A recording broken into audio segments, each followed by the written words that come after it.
자, 오늘 말씀 이제 이어가겠습니다. 사도행전의 5번째 시간인데요, 성령 강림 날에 그 오순절 마가의 다락방, 그곳에서 이 놀라운 기이한 현상을 목격하는 사람들은 세 종류의 모습이 있었어요. 그 첫째 모습은 유대 본토인들, 그곳에 살고 있는 사람들.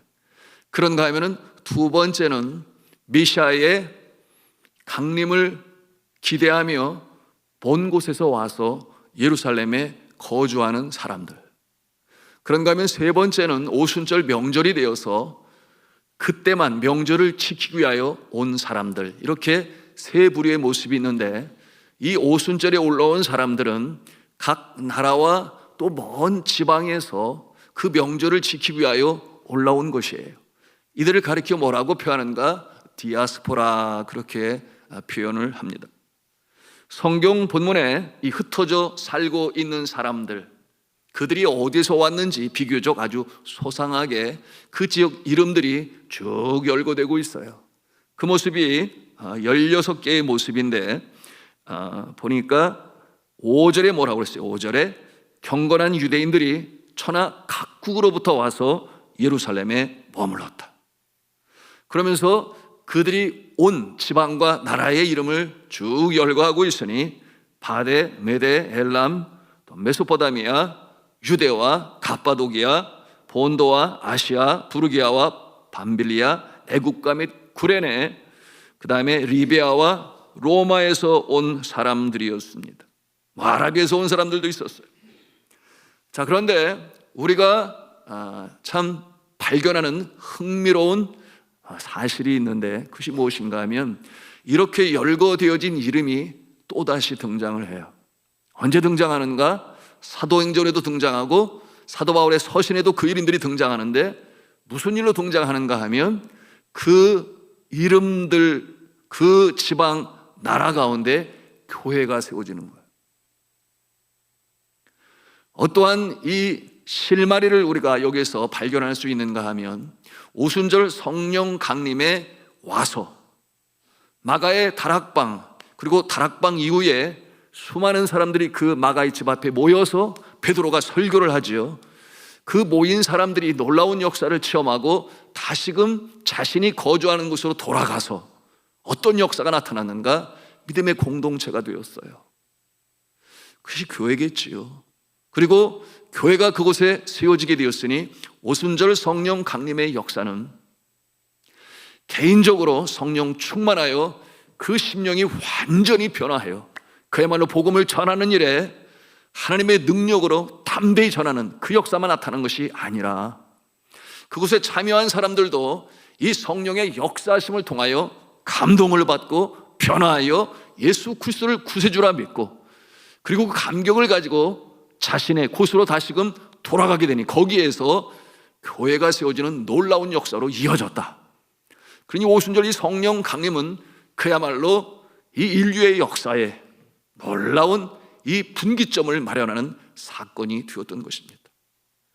여러분, 그들 중에 우리가 잘 알고 있는 이 로마에서 온 자들은 로마로 돌아가 로마 교회를 세우게 되었으니, 여러분, 로마서 그러면 우리가 사도 바울이 로마에 있는 교회에 보내는 서신인데, 여러분, 그 로마에 있는 교회는 사도들이 세운 교회가 아니에요. 그렇게 돌아가서 그들 스스로가 기도하고 또한 주를 예배하는 가운데 세운 교회 중에 하나가 로마 교회였던 것입니다. 여러분, 불처럼 임하신 성령은 이처럼 개인의 심령을 뜨겁게 하고 열정으로 복음을 전하게 하셨을 뿐만 아니라, 그리고 곳곳에서 마치 불이 타오르는 것처럼, 불똥이 튀어서 불이 타오르는 것처럼 오순절 성령 강림에 불같이 임하신 이 성령의 모습은 이처럼 참여한 지역들마다 교회로 세우시는 놀라운 역사, 바야흐로 급하고 강하게 하나님의 나라가 확장되어지는 놀라운 역사의 분기점이 되었다라고 하는 것입니다. 자, 오늘 2장 14절 이후로 이 베드로와 사도들이 복음을 전하기 시작합니다. 그리고 그 결과를 보니 41절에 뭐라고 그랬어요? 그날에 회개하고 주님의 제자들이 된 자들이 3,000명이나 되었더라, 그렇게 기록하고 있습니다. 그러니 많은 사람들이 이처럼 예수를 믿게 되는 역사가 나타나는데 대단한 역사 아니에요? 3,000명이 어디에서 오순절 성령 강림 그 모습을 보면서 놀란 사람들, 그 모습을 보면서 몰려든 사람들, 결국 그 다락방 안에는 많은 사람이 있을 수가 없으니 나와서 이 베드로와 이 11사도가 함께 서서 주의 복음을 전할 때 이 놀라운 역사가 나타났던 것입니다. 자, 오늘 본문 10절을 보면 로마에서 오순절을 지키기 위해 이 예루살렘에 올라왔던 것을 볼 수가 있습니다. 그리고 생명을 살리는 복음의 역사가 그렇게 번져나가는 모습을 우리는 이렇게 미리 보고 있는 것이에요. 자, 그러면 이제 오순절 성령 강림을 통하여 이 기도하던 중에 성령 세례를 받은 자들, 그들은 누구인지 또 어떠한 모습이었는지 우리가 살펴보기를 원합니다. 첫째, 그들은 불악무식한 사람들이었어요. 많이 배우지 못했던 자들이었다 하는 것이에요. 우리 7절 말씀을 같이 읽도록 하겠습니다. 시작. 다 놀라 신기하게 여겨 이르되 보라, 이 말하는 사람들이 다 갈릴리 사람이 아니냐. 여러분, 오순절 성령 강림 때 이 다락방에 모여서 기도에 힘썼던 120명의 예수님의 제자들은 거의가 다 어디 곳에서 온 사람들이냐 하면 갈릴리 지방에서 온 사람. 여러분, 이 갈릴리 지방은 당시에 외진 곳이었어요. 한대라고도 말할 수 있겠습니다. 여러분, 그곳에 살고 있는 사람들은 보통 그 직업이 농사를 짓는 일이고 또 갈릴리 바다를 중심으로 어업을 하는 사람들이었으니 여러분, 그들은 인정받지 못했어요. 그들은 천한 자들, 죄인들, 그리고 가난한 자들, 그 같은 모습이 그곳에 살고 있었습니다. 여러분, 그들은 불악무식한 자들로서 많이 배우지 못했다 그랬어요. 요한복음 1장 46절 이하에 보면 이 예수님의 제자로 뽑힌 이 빌립이 예수님을 만나고 나서 그 감격을 가지고 내가 구원주를 만났다, 구세주를 만났다, 찾아간 자가 누구였는가 하면 나다나엘이었어요. 나다나엘을 찾아가서 뭐라고 그러는가? 요셉의 아들 나사렛 예수 그리스도를 내가 만났다. 그는 그리스도 곧 메시아다, 구원자다, 이렇게 말을 하게 돼요. 그때 그 말을 들은 나다나엘이 뭐라고 응대하는가? 믿지 못하겠다는 거예요. 왜 그런가 하면 그가 말하기를 나사렛에서 무슨 선한 것이 나올 수 있겠느냐. 여러분, 이 나사렛은 갈릴리에 속한 곳이죠. 그러므로 이 나다나엘은 참으로 그것을 믿을 수가 없었던 것이에요. 그러나 예수 그리스도께서 약속하신 이 성령은 누구에게 먼저 임하였는가? 이처럼 불악무식하지만 그러나 그들에게 먼저 임하셨던 것입니다. 여러분, 우리가 이것을 잘 알아야 돼요. 하나님이 임하시고 또한 은혜를 주시고 복을 주시는 것은 어떠한 사회적 신분의 높음 때문이 아니고 많이 배웠기 때문도 아니에요. 여러분, 이러기로 한다면 아마도 신학대학교의 교수님의 기도가 제일 먼저 응답이 되고 아마도 그가 제일 먼저 큰 은혜를 받을지 모르겠어요. 그렇지 아니에요. 그렇지 아니에요. 여러분, 하나님의 이 은혜, 하나님의 복, 성령 강림의 역사를 보는 것처럼 그 모습은 사회적으로 높은 신분, 낮은 신분, 그것에 달려있는 것이 아니에요. 또한 많이 배웠거나 적게 배웠거나 그것도 아니에요. 그런가 하면 많이 가졌거나 적게 가졌거나 그 모습도 아니에요.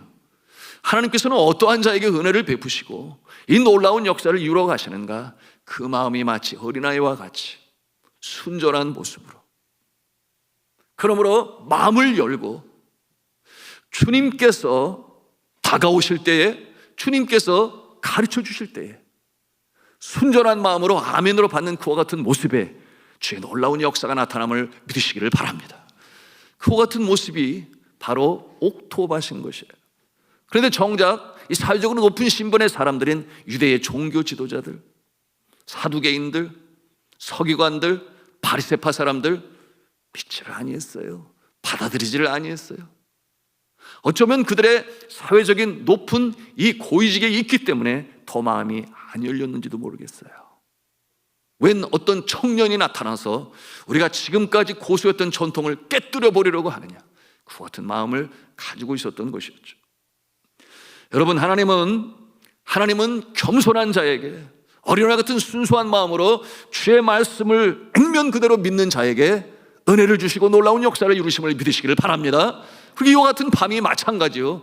매 순간 우리가 말씀을 듣고 기도할 때, 주님께서 주시는 음성을 들을 때 그 같은 자세를 가져야 돼요. 그러므로 성경은 뭐라고 말씀해요? 하나님은 교만한 자를 대적하시고 겸손한 자에게 은혜를 베푸시느니라. 틀림이 없습니다. 저는 간절히 기도합니다. 여러분들이 바로 그와 같은 어린아이 같은 순수한 모습으로, 겸손한 자의 모습으로 주의 가르침과 주의 부르심에 아멘하며 그 사명을 심령에 받아들이셔서 복된 인생으로 살아가시기를 주님의 이름으로 축원합니다. 자, 두 번째로 그들은 어떤 모습이었는가? 우리 한 음성으로 하겠습니다. 복음을 잘 알고 있었습니다. 여러분, 복음의 핵심이 무엇일까요? 복음의 핵심, 크게 복음의 핵심은 세 가지를 볼 수 있는데, 첫째는 예수 그리스도의 십자가의 사랑과 용서입니다. 그것이 복음의 핵심이에요. 그런가 하면 두 번째는 사망에 쏘는 것을 이기시고 부활하셨다라고 하는 것이 복음의 핵심이요. 그런가 하면 세 번째는 이와 같은 사실을 믿는 자는 구원을 받는다라고 하는 것이 세 번째 핵심이 되는 것입니다. 예수 그리스도의 십자가의 사랑과 용서, 사망에 쏘는 것을 이기시고, 무슨 뜻이겠어요? 가장 이 무거운 죄의 형벌, 죽음, 사탄이 그것을 가지고 얼과매지요. 그런데 그 사망에 쏘는 것을 이기시고 부활하셨다라고 하는 것은 복음의 능력이요, 그러게 핵심인 것이죠. 그리고 세 번째는 그것을 믿는 자에게는 구원이 임한다. 여러분 믿으시면 아멘 하십시다. 자, 이 복음의 핵심을 확실히 알고 있는 자들이 오로지 기도에 힘쓸 때에 성령 강림뿐만 아니라 개개인적으로 성령 충만케 하셔서 그들의 속사람을 새롭게 하니 그 변한 모습이 얼마나 변했어요. 180도 변한 그 모습을 우리가 볼 수 있지 않습니까? 자, 그렇기 때문에 이 복음을 확실히 알고 있는 자에게 성령으로 충만케 하셔서 그들로 하여금 복음을 전하게 하신 거예요. 성령 충만하여도 알 것은 알아야 하잖아요. 복음을 확실히 아는 자가 성령 충만함을 힘입으니 나아가서 복음을 전하게 되었던 것입니다. 그러므로 우리는 복음에 대해서 확실히 알아야 합니다. 복음을 확실히 알고 사모하며 기도할 때에 성령 충만의 역사가 있으시기를 주님의 이름으로 축원합니다. 유대 종교 지도자들은 예수님을 겉으로만 알았지 제대로 알지를 못했어요. 그를 하나님의 아들이라 인정하지 아니했습니다. 그가 하나님의 아들이라고 얘기할 때 블레스피임이라고 그랬어요. 신적 모독죄를 적용했습니다. 그들은 예수 그리스도가 누구신지를 확실히 알지 아니하였으나, 그러나 제자들, 그리고 예수를 따르는 자들, 그리고 이처럼 승천을 보고, 그리고 오순절 이 성령 강림 임한 그 다락방에서 기도하는 자들은 그것을 확실히 알고 믿었기 때문에 이 놀라운 역사를 그들은 체험할 수가 있었던 것입니다. 그들을 증인들로 사용하시고자 성령으로 충만케 하셔서 그처럼 놀라운 역사를 이루신 것이죠. 자, 사랑하는 성도 여러분, 우리가 복음에 대해서 확실히 알아야 하겠습니다. 안다고 하는 것은 그저 지적으로 아는 것이 아니라, 이 안다라고 하는 말을 구약 성경에서는 야다라는 히브리 원어를 사용하는데, 야다, 그 뜻이 무엇이냐? 그냥 지적으로 나 이순신 장군 알아, 임진왜란 영웅이야, 그렇게 아는 것이 아니라, 그 모습은 안다고 하는 것이 체험으로, 경험으로 아는 것입니다. 부부가 서로 아는 모습처럼 그렇게 알 때 야다라는 말을 쓰는 것이니, 복음을 확실히 알아야 한다고 하는 것은 지적으로나 또한 체험적으로 경험적으로 하나님을 알 때 비로소 증인이 되고 확신 가운데 복음을 전하는 자가 될 수 있다 하는 것입니다. 자, 그러므로 이 복음에 대해서 확신이 없으면 오늘 이 오순절 성령 강림의 모습처럼 성령 충만함을 받을 수가 없다, 이와 같은 결론에 이를 수가 있는 거예요. 그러므로 왜 예수 그리스도께서 이 땅에 강림하셨는지, 왜 십자가에 달리셔서 그 고초를 다 받으셨는지, 그런가 하면은 사망에 쏘는 것을 이고 부활하셨는지, 그리고 그것을 믿는 자에게 은혜로 이루신 구원을 받게 하시는지를 우리는 확실히 깨달을 때에 여러분 그 모습으로 인하여 성령 충만하게 되고 더 큰 주님의 역사를 이루어 가시는 줄로 믿으시기를 바랍니다. 자, 이와 같은 놀라운 역사가 일어나는 이 현장에 전혀 다른 부류의 사람이 있음을 또 우리가 보게 되는데요, 이 성령의 역사를 아주 부정적인, 아주 삐딱한 눈으로 바라보는 자들이 있었어요. 13절의 말씀을 우리가 함께 읽겠습니다. 시작. 또 어떤 이들은 조롱하여 이르되 그들이 세술에 취하였다 하더라. 자, 120명의 제자들이 그렇게 방언으로 기도하는 모습을 보면서 또 방언으로 하나님의 큰 일을 말하는 것을 보면서 너무나 이상한 거죠. 어떻게 이런 일이 일어날 수가 있는가? 그들의 짧은 생각에 그들이 세술에 취하였다, 저들이 술 취해서 절에 이렇게 조롱했어요. 이와 같은 상황에서 사도 중에 하나인 베드로가 일어납니다. 그리고 이 현상과 상황에 대해서 그들에게 설명을 하는데 구약 성경의 요엘서와 그리고 시편의 내용을 인용하고 해석함으로 그들의 생각이 잘못되었다라는 것을 그들에게 알려줍니다. 여러분, 이 예수님의 수제자 베드로, 이 베드로가 설교를 할 때에 많은 사람들이 그 마가의 집 앞에 모여들었겠죠. 우리가 한번 상상해 볼 수 있습니다. 3,000명이나 회개하고 그날의 예수를 믿었다 했으니 그 자리에 얼마나 많은 사람들이 운집했겠느냐 그 말이에요. 그들이 그렇게 모여 있을 때 이 베드로가 그들에게 그 놀라운 현상에 대해서 이제 설명을 합니다. 성경을 사용해요. 그래서 요엘의 내용으로 그들에게 말씀을 전합니다. 그런데 그 설교가 얼마나 파워풀했는지 몰라요. 성령이 충만하여 전하는 말씀에 능력이 있으니 그들의 마음에 찔림을 받고 성령의 역사하심 가운데 그들이 회개하게 되고, 우리가 어찌할꼬 그들이 그처럼 회개하는 마음으로 주 앞에 서게 되니 3,000명이 회개를 하고 주 앞에 돌아오는 역사. 여러분, 선포되어지는 이 말씀에 성령님께서 기름 부어주시면 놀라운 역사가 나타납니다. 여러분, 19세기의 가장 위대한 전도자라고 하면 D.L. 무디를 손꼽고 20세기는 누구를 손꼽는가 하면 빌리 그레이엄 목사님을 손꼽습니다. 이 빌리 그레이엄 목사님은 공산권에 들어가서까지도 복음으로 전하게 되는데, 여러분, 그의 메시지는 아주 심플하죠. 그러나 아주 강력하죠. 저는 설교학을 전공하면서 그분의 메시지를 이 영어 설교 녹음 파일을 통해서 몇 번 들었는데 그분처럼 설교를 심플하게 전하는 이 설교자도 별로 없어요. 명설교자들 중에 말입니다. 아주 심플해요. 다 알아들을 수 있는 영어를 사용합니다. 그도 그럴 것이 외국에 가서도 복음을 전하는데 가급적 알기 쉬운 용어로 전하는데, 근데 파워가 나타나요.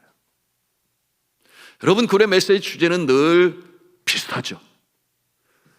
죄 가운데 거하지 말고 주님의 보혈로 용서함을 받을 수 있으니 이제는 나와서 회개하고 새 사람이 되어 새 생활로 살아가라. 그것이 그분의 메시지예요. 그런데 많은 사람들이 자복하고 회개하고 새 사람으로, 새 생명으로 살아가게 되니 여러분, 그를 취재하는 기자들이 궁금해서 설교를 마치고 났을 때 기자들이 몰려들었어요. 그러면서 질문하기를, 어떻게 당신의 설교는 그렇게 심플함에도 불구하고 능력이 나타나고 그렇게 많은 사람들이 회개하고 주님 앞에 돌아와 새 삶으로 살아가게 되는 것입니까? 그렇게 질문을 했어요. 그랬더니 빌리 그레이엄 목사님이 빙그레 웃으시면서 뭐라고 말씀을 하셨는가? 나의 능력이 아닙니다. 오늘의 집회를 위하여 지난 1년 동안 기도하는 거룩한 무리가 있었습니다. 그리고 오늘도 기도했지요. 하루도 빼짐없이 매일같이 기도하는 자들이 수만 명에 달합니다.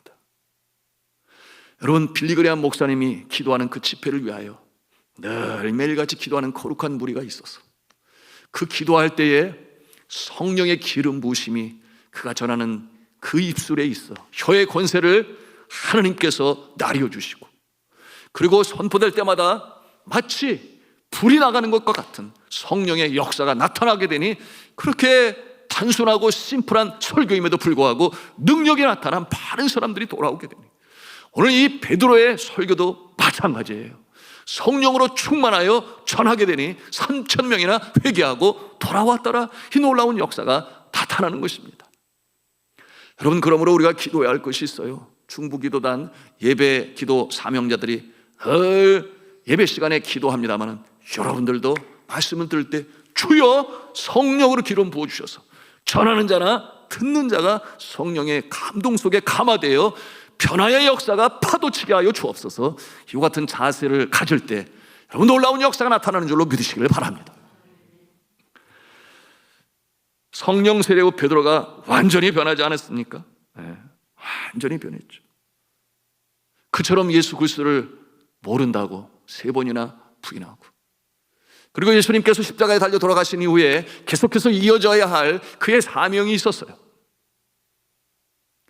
예수 그리스도께서는 그를 수제자로 세우셨고, 그리고 내가 너를 사람을 낚는 어부가 되게 하리라, 그 사명으로 주셨는데, 예수님 십자가에 달려 돌아가신 후에 그는 도망자가 되었고 실패자가 되어 낙심, 좌절, 절망, 그러므로 그가 뭐라고 고백해요? 나는 물고기 잡으러 가노라. 다시금 옛날의 모습으로 돌아가 버렸어요. 사람을 낚는 어부로 세운 예수님의 주신 사명을 잊어버린 채 다시금 나는 물고기 잡으러 가노라. 그 마음이 얼마나 힘들었겠느냐는 거. 자기 자신이 미웠는지도 모르겠어요. 그와 같은 모습이었었는데, 그런데 그가 성령 세례를 받음으로 말미암아 이렇게 변하여 사명감으로 다시금 불타오르게 되었으니, 이제는 과거의 베드로의 모습이 아니에요. 이제는 그 후에 성령의 기름 부심이 함께 하시니 이처럼 놀라운 역사를 이루는 주의 종이 될 수가 있었던 것입니다. 제 사랑하는 성도 여러분, 혹여나 믿음에서 좌절했던 적이 있습니까? 내가 이러면 안 되는데, 내 자신도 알아요. 그러나 그 영적 침체 가운데서 벗어나지를 못하고 너무나 힘들었던 적이 있습니까? 혹은 아직도 그 미온적인 신앙 때문에 내가 예수를 제대로 믿는 것인지 생각해보면 그렇지 않은 것 같고, 술에 물 탄 듯 물에 술 탄 듯 뜨겁지도 아니하고 차갑지도 아니한 이와 같은 모습으로 이 매너리즘 속에 빠졌어. 그렇죠? 반복적인 신앙에 이끌려가는 그와 같은 모습이 있습니까? 여러분, 복음을 확실히 깨달아 알고, 그리고 주님 앞에 간절히 간구함으로 성령의 충만, 성령의 세례를 받으셔서 온전히 새롭게 되는 놀라운 축복의 역사가 있기를 주님의 이름으로 축원합니다. 두 번째로 이 베드로는 성령 세례를 통해서 영적 통찰력을 갖게 됩니다. 이 영적 통찰력은 다시금 회복이 되었던 것이에요. 여러분, 과거에 이 베드로는 영적 통찰력이 있어서 예수님의 칭찬을 받았어요. 예수님이 제자들 앞에서 뭐라고 말씀하시는가? 세상은 그렇다 치고 너희는 나를 뭐라고, 어떠한 존재라고 여기느냐? 이렇게 물었을 때 제자들이 말을 못했어요. 그때 오직 베드로가 뭐라고 말씀을 해요? 네, 마태복음 16장 16절에 우리가 잘 알고 있는 말씀인데, 우리 같이 한 음성으로 하겠습니다. 시작. 주는 그리스도시요 살아계신 하나님의 아들이시니다. 아멘. 이렇게 대답할 수 있었던 것은 베드로가 영적으로 아주 특별하고 통찰력이 있었기 때문에 그렇게 바른 답을 할 수 있어서 그가 칭찬을 받았습니다. 그런데 이처럼 실패하고 좌절하고 그 능력이 사라졌어요. 영적 예민함, 영적 민감함. 우리의 영안이 열려 있으면 그러지 아니한데, 여러분, 우리의 육신에는 육적인 눈이 있지만 우리의 심령에는 마음의 눈이 있다 했으니 이를 영안이라고 그랬어요. 이 영적인 통찰력, 이것이 열릴 때에 여러분, 우리가 꼭 보아야 할 것을 봅니다. 세상이 보지 못하는 세계를 우리가 볼 수 있는 것이에요. 성령 세례를 받고 이 베드로가 영적인 통찰력이 다시금 회복되게 되니, 여러분, 그가 어떠한 모습입니까? 너희가 세술에 취한 것이 아니냐? 이렇게 조롱할 때 베드로가 일어서서 그들을 향하여 뭐라고 말씀을 해요? 자, 15절 말씀을 우리 같이 읽도록 하겠습니다. 시작. 때가 제 삼신이 너희 생각과 같이 이 사람들이 취한 것이 아니라. 때가 제 삼신이, 여러분 유태인의 시간으로 이 삼신은 몇 시를 말하는가? 해가 뜰 때가 0시예요. 그 삼신은 9시를 얘기해요. 자, 아침 9시인데 여러분 이 오순절 기간, 명절 기간에는 9시 전에는 아무것도 못 먹게 돼 있어요. 그는 금하였어요. 그러므로 이 한마디를 통하여 그들의 조롱한 말은 완전히 끝내버린 거예요. 이렇게 오순절을 지키는 자들이 무슨 삼시도 안 되었는데 무엇을 먹었겠느냐? 더군다나 술을 먹었겠느냐? 이 말로 그들의 조롱을 무너뜨립니다. 자, 이와 같은 그의 이 영적인 통찰력 회복이 됐어요. 자, 그런가 하면 이 베드로의 모습은 성경에 대한 통찰력을 가지고 있습니다. 성경에 대한 통찰력. 그러므로 이 요엘서를 가지고 그들에게 설교를 하게 되는데 그것이 이제 17절 18절의 내용이에요. 같이 읽도록 하겠습니다. 시작. 하나님이 말씀하시기를 말세에 내가 내용을 모든 육체에 부어주리니 너의 자녀들은 예언할 것이요 너의 젊은이들은 환상을 보고 너의 늙은이들은 꿈을 꾸리라. 그때에 내가 내용을 내 남종과 여종들에게 부어주리니 그들이 예언할 것이요. 아멘. 베드로는 선포를 해요. 이 오순절 성령 강림의 역사와 이 신비한 역사, 각 나라 방언으로 하나님의 큰일을 말하는 이 놀라운 역사는 우연히 이루어진 것이 아니다. 이미 성경에서 예언하고 있는 바가 이제 하나님의 때가 되어서 이루어지게 된 것이다. 이와 같은 내용으로 그들의 비방하는, 조롱하는 모습을 반박합니다. 그러므로 그와 같은 내용으로 설교를 시작한 이 베드로는 여러분 결론적으로 그들에게 뭐라고 선포를 하는가? 그것이 이제 21절에 심주어 외치는 말씀인데 우리 같이 큰 음성으로 읽겠습니다. 시작. 누구든지 주의 이름을 부르는 자는 구원을 받으리라 하였느니라. 할렐루야. 누구든지 주의 이름을 부르는 자는 구원을 받게 될 것이다. 여러분 구약 성경에 나타난 그 역사와 예수 그리스도가 메시아로 오셨지만 그러나 받아들이지 않고 오히려 그를 십자가에 못 박은 너희들의 잘못은 너무나 크다. 이와 같은 내용으로 그들을 말씀으로 꾸짖을 때 그들의 심령이 우리가 어찌할꼬 할 때 그 좌절과 절망 속에 있는 그들을 향하여 누구든지 주의 이름을 부른 자는 구원을 받으리라. 이와 같은 내용으로 결론을 내니 그들이 소망을 갖고 희망을 갖고 주 앞에 회개하여 또한 믿음으로 주 예수 그리스도를 메시아로 믿게 되는 놀라운 역사가 나타날 수가 있었던 것입니다. 자, 사랑하는 성도 여러분, 우리가 이 주변 상황을 정확히 알고 그리고 성경을 정확히 이해할 때 오늘 바로 이 베드로의 모습이에요. 여러분 이와 같은 모습을 통하여 성령께서 도우시니 여러분 그의 혀에는 권세가 있고 또한 그가 행하는 이 삶에는 하늘의 지혜가 있고 여러분 그가 행하고자 하는 이 모든 가운데는 성령께서 기름으로 부어주시니 놀라운 역사가 나타납니다. 자, 이와 같은 모습은 언제 나타나는가? 오늘 말씀을 통해서 우리가 배우는 것이에요. 여러분 성령으로 충만할 때, 성령으로 충만할 때 우리는 내가 가지고 있는 이 알량한 지식과 얄팍한 경험 그 이상 훨씬 뛰어넘어서서 하늘의 사람이 된다. 하늘에 속한 자가 된다. 세상이 감당할 수 없는 존재가 된다. 여러분 성령으로 충만할 때 우리가 하늘의 지혜를 얻는다고 하는 것은 성경을 통해서도 말씀하시죠. 신령한 것은 신령한 것으로 분별할 수 있다. 여러분 이 내용이 고린도전서 2장 13절의 내용인데요. 우리 같이 그 말씀을 보도록 하겠습니다. 시작. 우리가 이것을 말하거니와 사람의 지혜가 가르친 말로 아니하고 오직 성령께서 가르치신 것으로 하니 영적인 일은 영적인 것으로 분별하느니라. 아멘. 자, 영적인 일은 영적인 것으로 분별하느니라. 이것이 개역 한글에서는 신령한 일은 신령한 것으로 분별하느니라 그렇게 번역을 했습니다.